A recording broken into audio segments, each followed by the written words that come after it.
Cesar, meron na naman kayong personal question. Ano po yung maa-advise nyo sa mga single men when it comes to preparation for marriage? Wow. Siguro, yung responsibility, knowing na kung ano yung papasukin mo, is something na hindi mo later on, pagka, sabi nga, meron tayong kasabihan na parang mainit na kanin na sinubo, pagka nainitan, iniluluwa.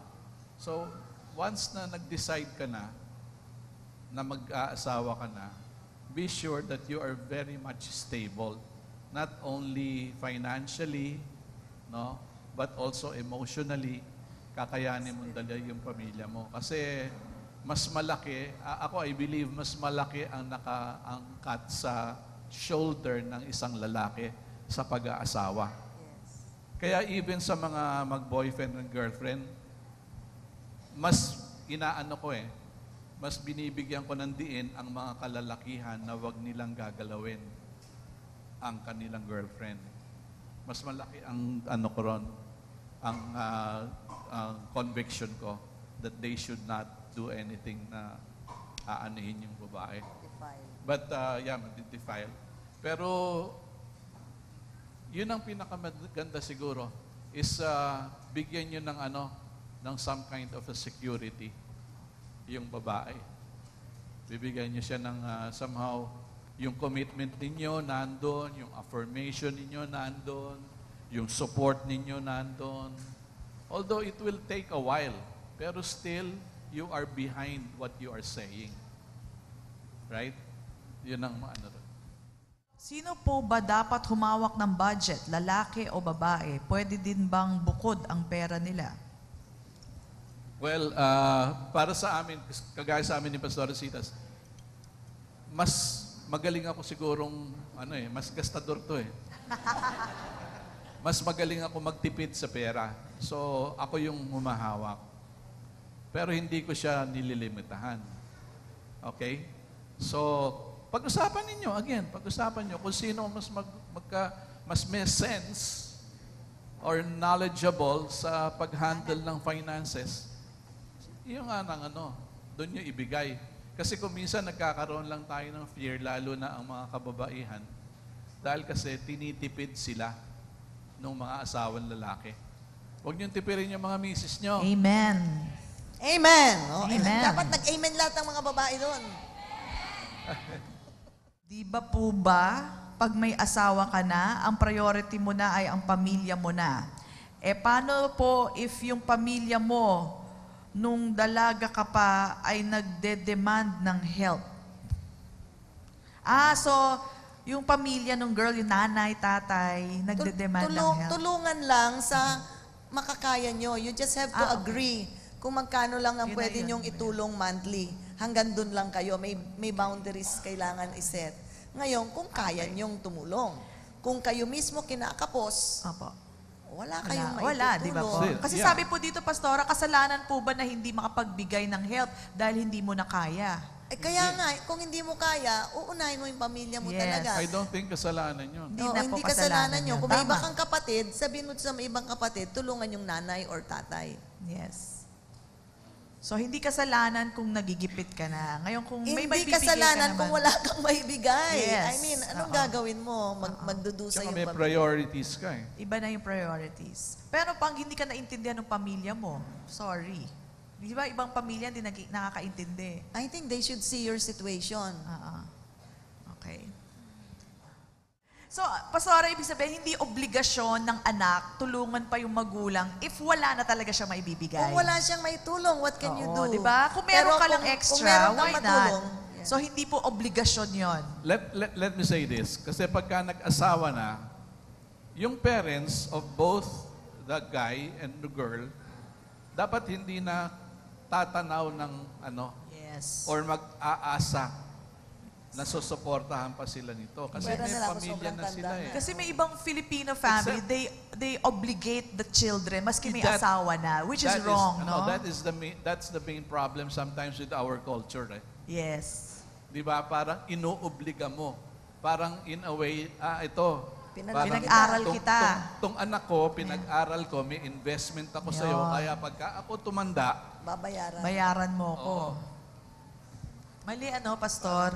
Ayan. Kaya yung mga nanay, huwag niyo pong asahan. Dapat on their own, pag ano na nila anak, dapat may pangsustento ka sa sarili mo. Hindi ka Kaya aasa. yung mga tumatanda, maghanda din kayo na hindi tayo mamemerwisyo ng Yes. mga anak At natin saka, Pastora, kasi hindi Pastora, natin alam. the thing is, kayo ang may kagustuhan na mag-anak. Yes. Di ba? Dapat you should be responsible na yung inanak ninyo, arugain ninyo. You take care of your children. Right? Yun ang responsibility ng parents, and it's not the responsibility of the children later on. Yes.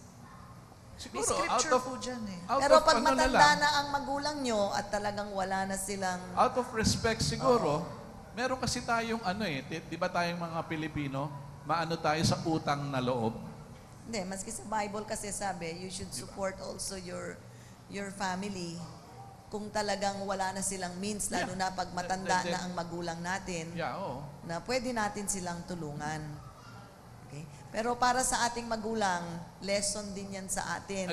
Again, no, para sa mga nagque-question na ganito, it's better to talk it over. Unang-una kayong mag-asawa. Once that you have agreed, then you go on ahead.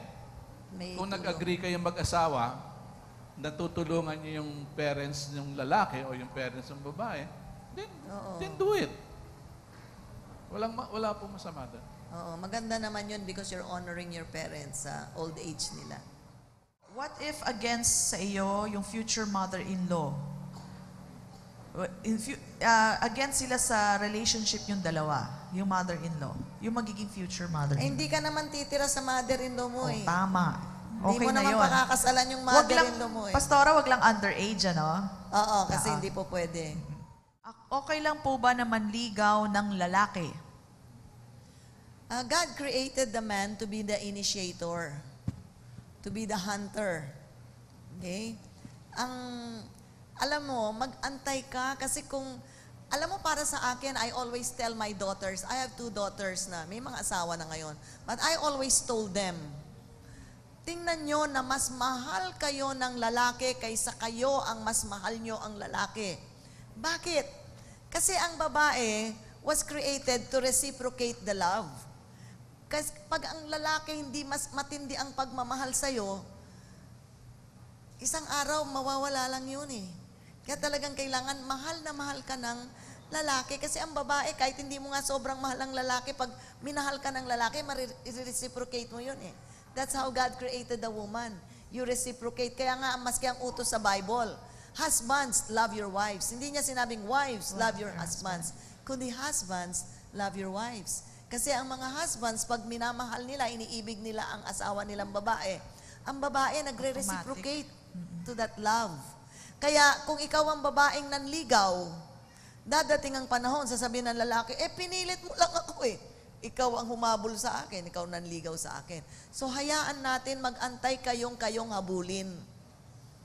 Mga kababaihan, bigyan nyo ng halaga ang sarili nyo that you are worth running after. That you are worth pursuing. No, hayaan nyo ang lalaki ang mag-pursue, huwag tayo ang mag-pursue. Paano, ito na, gano'n na naman. Paano kung yung girl lang po ang nagmamahal sa boyfriend-girlfriend relationship? Putulin na yan kasi Tama. walang mangyayari. Parang tinotorture mo ang sarili mo. Tama. Parang one way yun eh. Right?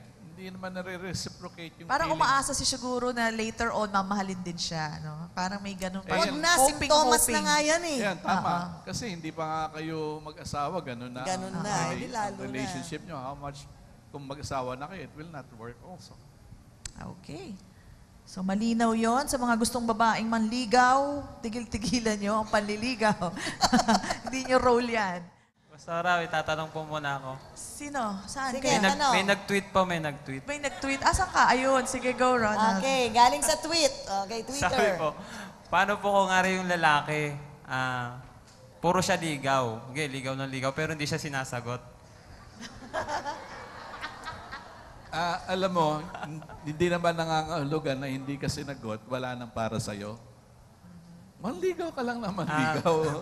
Sa tweet lang po. Sa 100 may sasagot ding isa dyan. Sama May na po. magkakamali raw, sabi. May magkakamali din daw sasagot sa'yo. Siguro yung nililigawan mo lang, yun ang hindi para sa'yo. Ito-tweet ko po. Alam mo yung di ba parang ang sinagot sa kanya, no, di ba? Ang ibig sabihin ng no, next opportunity. O, Pwede, pwede. Pwede. Pakisagot mo sa Twitter. Panalo tayo dyan, panalo tayo. Ayan, may iba nang ibig sabihin ngayon ng no, ha? Next opportunity. Next opportunity. Maybe next time. Ayan. I think para sa mga couples, ang isa pa, always remember, life on earth is very short. Alalahanan natin ang brevity of life.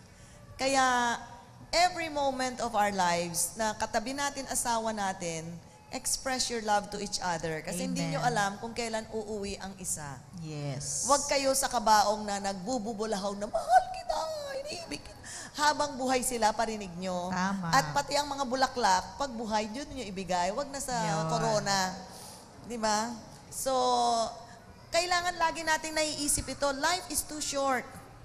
Kaya anuman ang, at saka we never married a perfect person because we are not also a perfect person. So, anuman ang weak areas ng asawa natin, naroroon tayo to help out. Kaya ang babae ay ginawa ng Diyos to be a helpmate. Helpmate, ibig sabihin to support your husband. Hindi lang sa good traits niya, kundi maski sa mga traits na mga weak areas niya, nandun tayo to understand them. And remember, you cannot change your spouse. Okay? May mga areas na ayaw natin, lagi mong sabihin, pinili mo yan, live with it. Kaya, let us just learn to enjoy each other's company habang buhay tayo dito sa earth. Sa langit, wala na pong mag-asawa. Yes. Tandaan niyo yun. Oo, Kaya dito lang dito yan. na tayo mag-enjoy sa relationship Kaya natin mag-asawa na sila bilang dito, mag-asawa. Pastora, no? Mag-asawa Oo. na dito Mag-asawa dahil na wala kayo sa dito. langit yan. Wala na sa langit pag-aasawa. Kasawa na rito. Dito Para na. na tayong mga anghel doon, wala nang sex doon kasi hindi na natin kailangan. Hindi na. Dahil makita lang natin si Lord doon, we are so satisfied and fulfilled. Okay? Question po, paano po kung halimbawa may karelasyon ka po, pero kinailangan mo pong makipag-break dahil may pinapagawa sa'yo ang Lord, sabi mo po. Ano po ang masasabi niyo po doon? Sabi ni Lord, makipag-break ka, ganon? May pinapagawa po. May pinapagawa. Bakit kailangan mag-break kahit may pinapagawa si Lord? Hindi. Hindi ko po alam. Post lang po, pinasabi lang po. Kasi parang mahirap sagutin yan dahil may question, hanging. It's a hanging question. May pinapagawa daw si Lord sa kanya, kaya kailangan niya i-break si girl. Pwede raw po Si ba boy maging or si dahilan girl? yun? Okay, si boy o si girl. Pwede bang i-break? Wala palang Pwedeng gender. Pwedeng. Yun ang reason ng breakup. I don't, kung may, kunwari mag-on, mag-sweetheart na sila. Tapos sabi ni Lord, i-break. Hindi, may pinapagawa raw po. Bakit kailangan i-break kahit may pinapagawa ang Lord? Ano kaya yung pinapagawa? I-break si girl. Para Sorry, maging i-break ang- si girl o si boy. Ganon ka-importante siguro yung pinapagawa, kaya it will be a cost of breakup. Breakup. Baka unbeliever yung isa. Hindi po. Ano po, baka po, minsan kasi po, yun ang nagiging reason why they break up. Ganon. Dahil ayaw ni Lord na sila. Hindi naman. Paano na nga ba yun? Parang yun ang reason. You know, sometimes we are caught in being too spiritual. Pinagbibintangan si Lord. Kahit parang too spiritual, lahat na lang inaano natin Hindi, sa Pastora, spiritual. possible ba yun that the Lord would tell you, break up with this girl first kasi I Kung have hindi something talaga to do with para you. sa'yo yan, the Holy Spirit will Would give you a tell you. warning. Oo, wag The na Holy yan. Spirit might give you a warning Outright, no? Wag na yan. para maprotektahan ka Okay. from that person. Okay. So, Okay, pwede. pwedeng mangyari Pero yun. hindi yung may papagawa sa'yo, Oo. so you Kasi have to parang break walang up. sense yun eh. Okay. So, it's more of, i-break mo na yung girl na yan because she's not for you. Oo, maybe the Lord is already warning you na Okay. wag nang i-pursue yung relationship na Yun mas malinaw yun, di ba? Paano po si husband, non-believer, nagkaroon ng other woman at nagka-baby sila kasi sa pagsasama namin ng 4 years, di pa kami nagkaka-baby. Tinanggap at pinatawad ko po siya dahil naniniwala ako na magbabago po siya. Pero ang nangyari po, naka-isang baby pa ulit sa dalawa. So, dalawa na ang anak niya sa girl na yon. Hello? Kailangan pa ba itanong to? Pero, paano po ang gagawin ko? Ipagpapatuloy ko pa ba ang relasyon ko sa kanya? And everybody says, Alam nyo, when you're married at minsan hindi mo mabigyan ng anak, that can be a ground para maanal yung marriage. pwede po, Pastora? Pwede, kasi kung yung isa gustong magkaanak at ikaw hindi mo ma-perform yun, Asawa niya no? kunwari may Pwedeng diferensya ka, pwedeng i-annul yun. It can be a reason. Kasi part of getting married is wanting to have a family. So kung kasama yun you can ask the lawyer sa domestic courts. Okay. Oo. Kasi So, pag siya po ang hindi magkaanak, siya rin nagpapaanal? O yung husband na lang niya magpaanal sa kanya? whichever, mapapaanal nila kasi hindi siya magkaanak doon. At saka nagkakaanak siya sa iba eh. Oh, kaya nga. Oo. Kaya doon na lang siya Doon magpakasal. na lang siya. Magpaanal siya muna dyan, tapos pakasalan na lang Oo, niya yun. kasi bakit siya anak na anak sa labas? Ay, di ba? Kasi nga hindi mabigyan ng anak. Mag-work ba yung relationship kung pareho na kayong may anak sa previous partner? Pwede, kung hindi naman kayo married sa previous partners ninyo, at kung talagang kayo ang para sa isa't isa at naging Christian kayo, wala namang problema Yes. yun. Basta walang mga impediments. Ibig sabihin, walang kasal Walang na nangyayari. kasal. Ayan. Paano po kung lesbian siya? Hindi. Basta, paano po kung Lesbian? lesbian at may karelasyon kang kapwa babae mo ng mahabang panahon, may posibilidad pa bang makapag-asawa siya ng lalaki? Importante kasi dyan sa lesbian, ma-share ang salvation ng Panginoon. Para sa ganon, maging new creation in Christ siya at magabayan siya, maliwanagan siya na unnatural ang affection na yon, nasa Bible yon. So pakita nyo yung mga verses na unnatural yung man to man or woman to woman, hindi yon ang in-establish ng Diyos.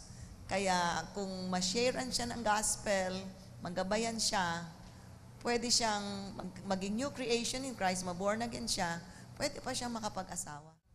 Okay, gusto ko lang pong basahin yung sinabi ni Mother Teresa before she accepted a Nobel Prize. Sabi niya ganon, nagtanong kasi sa kanya what can you do to promote world peace? Ang sabi ni Mother Teresa, go home and love your family. Wala pong ibang makakapantay or magiging kadahilanan na hindi po natin mahalin ang ating pamilya. I think that is the bottom line.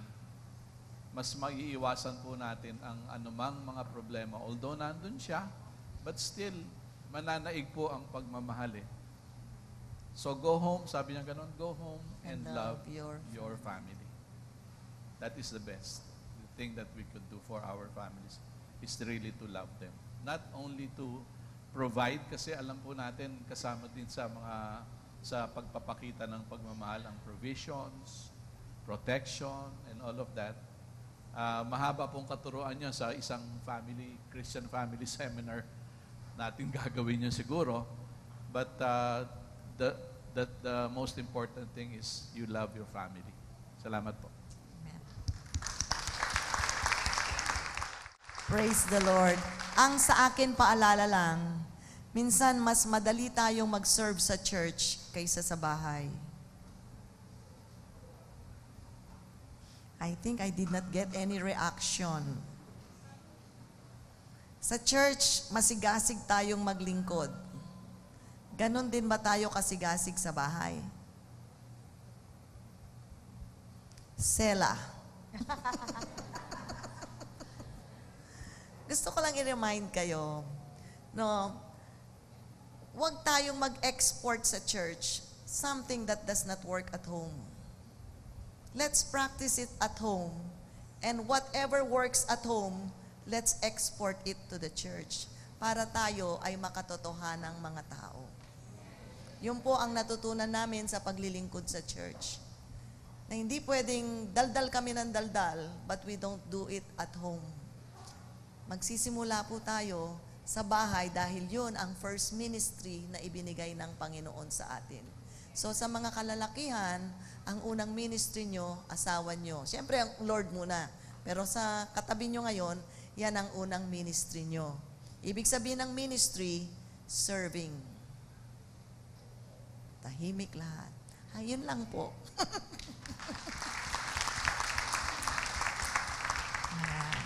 Okay, so once again, we'd like to thank Pastor and Pastora. Thank you so much for extending. Ayan, extension po ito kasi hanggang second service lang po sila pero they have accommodated us hanggang sa oras na ito. Sabi ni Pastor, hanggang mamaya daw kami. Hindi, joke lang. Ayan, so thank you so much and palakpakan natin ang Panginoon sa buhay nila. But, Sir, can we pray for Yes, the ayan, exactly po. So we'll ask Pastor to pray for us. Tayo po yung manalangin at hihilingin ko po na ang mga mag-aasawa ay maghawak kamay. Alright? Hallelujah. Do sa mga singles na nandito, you can hold hands with your neighbor, just in agreement for a prayer. Salamat, Panginoon, sa buong araw na to na tunay na ikaw ay kumilos sa pamamagitan ng iyong banal na Espiritu. Salamat, Panginoon, na tunay na ikaw ay nagpapatunay sa amin na ikaw ay buhay.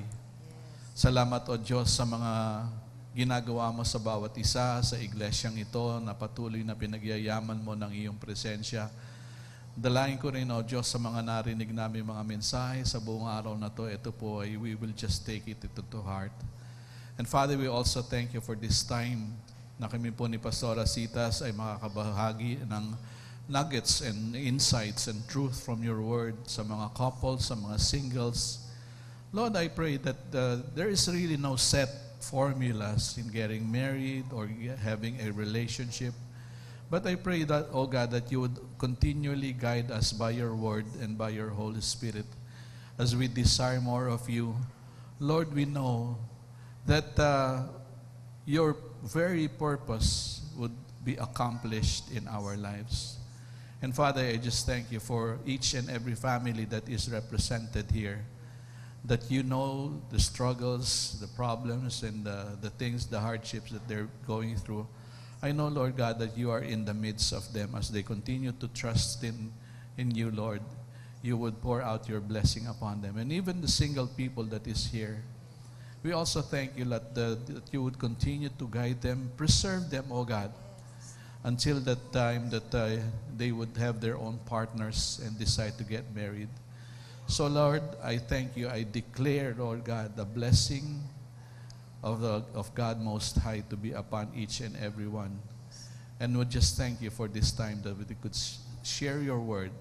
We bless you and we give you the praise and glory in Jesus' name. And we just continue to lift up to you, Pastora Mayan. Father, we just bless her. We speak forth your wisdom, your knowledge, anointing in every area of her life, even the family, Lord God. We declare that they are the blessed of the Lord and that the best is yet to come for her family and her ministry. That those things that you have entrusted to her, Lord God, the very desires in her heart will be accomplished and will take place in her lifetime. We bless you and we thank you In Jesus' name, amen. Amen. Salamat po. Amen. Yes. Thank you. Thank you so much. Thank you for watching the video. We hope you have learned principles from the Word of God that will change your life forever. Our messages are available in DVD and audio formats. You may contact us at the following phone numbers: 046-471-3516 and 046-515-7459. If you want to sow to assist us in proclaiming the gospel, you may deposit to Jesus Faith Christian Fellowship, BPI Savings Account Number 1283-139235, Dueno Branch, Imus, Cavite. Or you may visit us at our church,